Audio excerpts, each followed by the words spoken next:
B. Hak dan kewajiban pada norma. Setiap norma selalu mengandung hak dan kewajiban. Norma selalu mengandung hal-hal yang harus didapatkan oleh semua orang yang terikat norma itu. Juga selalu mengandung hal-hal yang harus dilakukan setiap orang tersebut, sesuai dengan ketentuan masing-masing norma. Seperti yang terjadi pada pelajar di sekolah.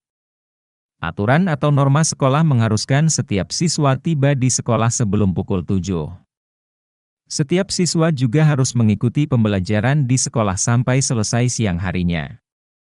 Semua keharusan itulah kewajiban yang terkandung oleh norma. Adapun hak yang terkandung oleh norma itu adalah pemberian bimbingan oleh guru selama proses pembelajaran. Setiap siswa harus mendapatkan bimbingan tersebut karena bimbingan itu merupakan haknya. Secara ringkas dapat dijelaskan bahwa hak adalah hal-hal yang harus diperoleh, sedangkan kewajiban adalah hal-hal yang harus dilakukan oleh setiap orang di mana norma tersebut berlaku. Seperti di sekolah, ada hal yang harus diperoleh dan ada yang harus dilakukan setiap siswa. 1. Pengertian hak. Menurut Kamus Besar Bahasa Indonesia, hak artinya milik atau punya. Misalnya, buku ini adalah hak saya karena saya sudah membelinya. Berarti buku itu menjadi milik orang yang telah membelinya dan bukan dimiliki orang lain. Buku itu harus diperoleh pembelinya, bukan diperoleh orang lain. Buku itu merupakan haknya. Selain itu, hak juga berarti wewenang atau kekuasaan yang diakui kelompok atau masyarakat. Seorang guru memiliki wewenang untuk mengajar siswa-siswanya di sekolah. Maka guru itu disebut berhak mengajar siswa di sekolah tempatnya mengajar. Guru dari sekolah lain tidak berwenang atau tidak berhak mengajar di sekolah ini. Dengan demikian, milik, atau punya, atau berwenang, itulah hak.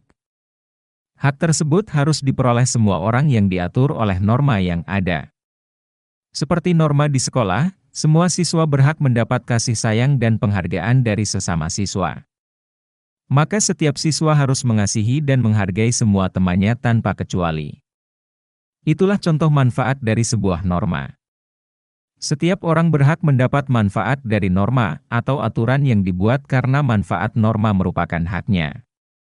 Bila seseorang belum memperoleh manfaat dari suatu norma, maka orang itu berhak memintanya. Hak tidak selalu ada setelah norma atau aturan dibuat. Ada juga hak yang sudah ada sebelum norma atau aturan dibuat. Hak inilah yang disebut hak asasi manusia, HAM. Hak ini dimiliki setiap orang, bahkan sebelum orang tersebut dilahirkan. Di antaranya adalah hak hidup, hak beragama, hingga hak untuk mengemukakan pendapat. Nilai HAM mengajarkan untuk selalu menghargai setiap orang. Tidak ada manusia yang boleh digertak, dikasari, atau dilecehkan dengan alasan apapun. Setiap orang perlu dihargai apapun suku, agama, keadaan isik, serta yang punya banyak kekurangan sekalipun. Setiap orang berhak dihargai karena sama-sama ciptaan Tuhan. Itulah norma dasar yang harus dijaga. 2. Pengertian kewajiban. Kewajiban berasal dari kata wajib, yang berarti harus. Dalam Kamus Besar Bahasa Indonesia disebutkan bahwa kewajiban adalah sesuatu yang harus dilaksanakan. Bila dikaitkan dengan norma, maka kewajiban adalah hal yang harus dilaksanakan sesuai ketentuan dalam norma itu. Contohnya adalah pelajar. Bagi setiap pelajar, kewajibannya adalah belajar. Hanya dengan memenuhi kewajiban belajar itu, seorang siswa mendapat manfaat dari norma yang berlaku baginya. Norma dapat tegak hanya bila para anggota masyarakat yang memiliki norma tersebut menjalankan kewajiban masing-masing. Kewajiban dapat dikelompokkan menjadi 3 bagian. Pertama, kewajiban pada Tuhan Yang Maha Esa. Kedua, kewajiban kepada sesama manusia. Ketiga, kewajiban pada alam. 3 kewajiban itu oleh masyarakat Islam disebut 3 hubungan, sedangkan oleh masyarakat Hindu Bali disebut Trihita Karana. Artinya, 3 penyebab kebahagiaan. Kewajiban pada Tuhan dilakukan secara jelas dengan mengikuti perintah-perintah dalam agama dan menjauhi larangan-larangan dalam agama. Hal ini terkait norma agama dalam jenis-jenis norma. Juga terkait dengan norma ketuhanan menyangkut nilai-nilai Pancasila. Kewajiban pada sesama berhubungan dengan soal sopan santun dan kesusilaan. Hal ini banyak berkaitan dengan jenis norma kesusilaan, norma kesopanan, juga norma hukum. Bila dihubungkan dengan nilai-nilai Pancasila, kewajiban pada sesama terkait dengan norma kemanusiaan, norma persatuan, norma kerakyatan, serta norma keadilan sosial. Adapun kewajiban pada alam berkait dengan norma agama yang mewajibkan manusia menjaga lingkungan, serta dengan norma hukum. Kewajiban pada alam juga berhubungan dengan hak alam yang harus dipenuhi oleh manusia. Dalam hal ini manusia harus menjaga dan merawat alam seperti tumbuhan, hewan liar, bahkan juga air. Beberapa masyarakat adat menjalankan kewajiban pada alam dengan menerapkan norma yang ketat.